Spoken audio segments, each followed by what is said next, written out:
അത്രയ്ക്ക് വിഷമമുള്ളതുകൊണ്ട് പറയുന്നത് ഇങ്ങനെ ഒരു വീഡിയോ ചെയ്യണമെന്ന് എനിക്ക് ഒരു ആഗ്രഹമില്ലായിരുന്നു. റീച്ചിന് വേണ്ടി അങ്ങനെ ഒരു പുതിയ നാണയ കളിയും അരങ്ങേറിയിരിക്കുകയാണ്. ഈ പ്രാവശ്യം വരെ ആയതോ പാവം ഓട്ടോ ഡ്രൈവർ. സംഭവം നടക്കുന്നത് തിരുവനന്തപുരത്താണ്. തിരുവനന്തപുരത്ത് അദ്ദേഹം 3 ഉത്തരേന്ത്യൻ സ്ത്രീകളെയും വെച്ച് യാത്ര നടത്തി.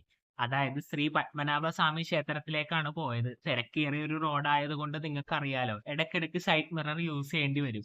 പക്ഷേ ഈ യുവതികൾ ആരോപിച്ചത് അദ്ദേഹം സൈഡ് മിററിലൂടെ തന്റെ ശരീരഭാഗത്തേക്കൊക്കെ നോക്കി എന്ന് പറഞ്ഞ് വളരെ മോശമായ പരാമർശങ്ങൾ ഉന്നയിച്ചു. എന്തായാലും നമുക്ക് ആ വീഡിയോയുടെ കുറച്ച് ഭാഗം ഒന്ന് കേട്ടിട്ട് ബാക്കി കാര്യങ്ങൾ പറയാം.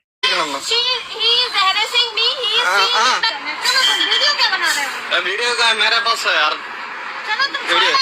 ഈ മിററിന്റെ കൂടെ ഞാൻ ഈ മിററിലൂടെ ബാക്കില് വണ്ടി പറഞ്ഞാൽ നോക്കിയപ്പോ ഇവിടെ ഇരുന്നവളെ പറയണ ഞാൻ അവളെ നോക്കിക്കൊണ്ടിരിക്കണെന്ന്. seen the mirror. He's continuously looking at me and my this. He is harassing me. Okay. Police में बात करेगा.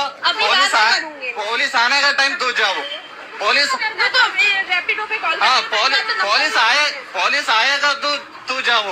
കേട്ടില്ലേ? ഇതാണ് സംഭവം. ഇത് കേട്ടിട്ട് എനിക്ക് 100% ന്യായം ഓട്ടോ ഡ്രൈവറിന്റെ ഭാഗത്താണ് തോന്നിയത്. കാരണം തന്റെ ഭാഗത്ത് സത്യമുള്ളത് കൊണ്ടാണല്ലോ പോലീസിനെ വിളിക്കാൻ പോലീസ് വന്നിട്ട് പൊയ്ക്കോ എന്ന് പറഞ്ഞത്. പക്ഷെ ഇതിൽ ഏറ്റവും വലിയ ഹൈലൈറ്റ്, അത് പറഞ്ഞപ്പോഴത്തേക്ക് യുവതികൾ സ്ഥലം വിട്ടുപോയി എന്നതാണ് സത്യാവസ്ഥ. ഈ സംഭവം കേട്ടപ്പോൾ എനിക്ക് പെട്ടെന്ന് മറ്റേ ഫസ്മിന സക്കീറും ഓട്ടോ ഡ്രൈവറിന്റെ ഇഷ്യൂ ഓർമ്മ വന്നു. നമ്മുടെ പഴയ സ്റ്റുഡിയോ കേസില്ലേ, അത് തന്നെ.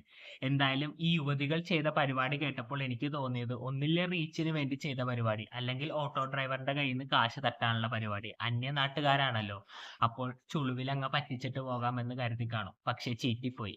എനിക്ക് ആ 3 ഉത്തരേന്ത്യൻ യുവതികളോട് പറയാനുള്ളത്, നിങ്ങൾ എന്തിനാണ് ഈ പാവം ഡ്രൈവർമാരുടെ കുതിര കയറുന്നത്? അവർ അന്നന്ന് കിട്ടുന്നത് കൊണ്ട് ജീവിച്ചു പോകുന്നവരല്ലേ. നിങ്ങൾ ഇങ്ങനെ മോശം പരാമർശങ്ങളൊക്കെ നടത്തി വീഡിയോ ഇട്ടാൽ അവർക്ക് ജീവിക്കാൻ പറ്റുമോ? വെറുതെ എന്തിനാണ് ഇങ്ങനെ പ്രാക്കെത്തിയ റീച്ചോ സമ്പാദ്യമോ ഉണ്ടാക്കുന്നത്? ഒരിക്കലും ഗതി പിടിക്കില്ല. എന്തായാലും നിങ്ങൾക്ക് ഈ വിഷയം കേട്ടിട്ട് എന്ത് തോന്നുന്നു എന്ന് താഴെ കമന്റ് ബോക്സിലൂടെ രേഖപ്പെടുത്താം. അടുത്തൊരു വീഡിയോയിൽ കാണുന്നവരെ ബൈ ബൈ.